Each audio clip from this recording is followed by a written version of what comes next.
How's it going, everybody? Let's get on with it. I'm running late. And to the angel of the church of Philadelphia, write, these things saith he that is holy, he that is true, he that hath the key of David, he that openeth, and no man shutteth, and shutteth, no man openeth. No free will. This is always Jesus in the opening of the letter. See previous studies. Hopefully, you're watching this from the playlist. I know that works. Behold, I have set before thee an open door, and no man can shut it. These are all sheep. For thou hast little strength, and hast kept my word, and hast not denied my name. Behold, I will make them of the synagogue of Satan, which say they are Jews and are not, but do lie. Remember, at Revelation 2:9 and 3:9, the same thing is said concerning that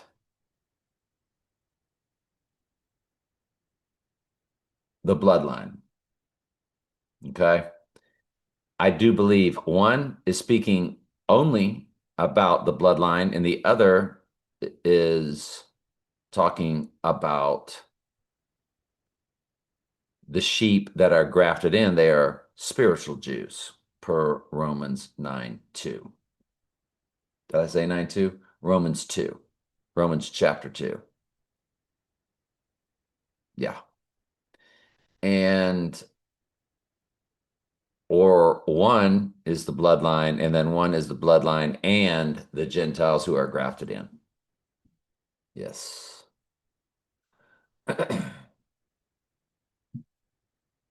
Behold, I will make them to come and worship before thy feet and to know that I have loved thee. When does that take place? It's figurative speech concerning judgment. We will get to judgment at Revelation 20 when they're weeping and gnashing their teeth, per what is said in Luke, when they are surrounding the kingdom, the earthly kingdom, and then the flame comes down and devours them, and they're all dead for a second time. The culmination is when their dead bodies, because hell is not eternal torment, their dead bodies are thrown into the lake of fire. Hell means the grave. See previous playlist and find it. Revelation 17, I believe it would be playlist. I think this is the 18th playlist of Revelation. Or, good Lord willing, stick with us. We'll get to it. Because you've kept my word and my patience, I will also keep you from the hour of temptation. And that, of course, means they won't be handed over to the strong delusion. That is what that is saying. I want to make sure that I'm in this proper study. Revelation 3:16, and then we're at Revelation, yes, which shall come upon the whole world, and to try them that dwell upon the earth. That's the abomination of desolation, the strong delusion that he has risen from the dead. Behold, I come quickly. Hold that fast which thou hast, that no man take thy crown. Him that overcometh will I make a pillar in the temple of my God, and he shall go no more out. And I will write upon him the name of my God and the name of the city of my God, which is New Jerusalem. That's after judgment, and then the New Jerusalem comes down as a bride, and that is the final place, the final heaven, where the bride and the groom are together, the church with the Lord and his angels and so forth, all of his other created beings. Which cometh down from heaven, and I will write upon him my new name. He that have an ear, and all sheep do, the hearing ear and the seeing eye, even the Lord have made both. He that have an ear, let him hear what the Spirit saith unto the churches. And that means you're hearing the word in truth, not just listening to my words. Moving over to John, as we are really closing this out. After these things, Jesus showed himself again to the disciples at the Sea of Tiberias. And on this wise showed he himself.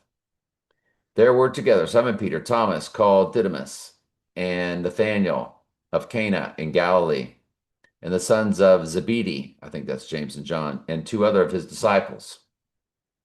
Simon Peter saith unto them, I go fishing. They say unto him, We also will go with thee.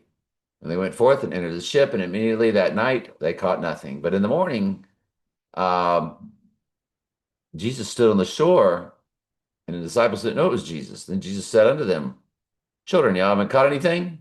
Got no fish? Got no food? They answered and said to him, No. And he said unto them, Cast the net on the right side of the ship, and ye shall find.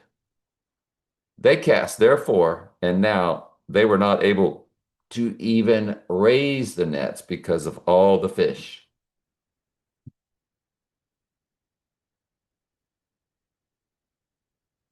Therefore, that disciple whom Jesus loved, which is John, this is his gospel.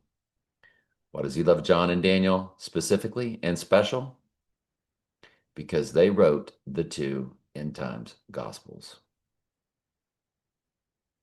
Therefore, that disciple Jesus loved said unto Peter, It is the Lord. Now, when Simon Peter heard that it was the Lord, he girt his fisher's coat unto him, for he was naked, and did cast himself into the sea.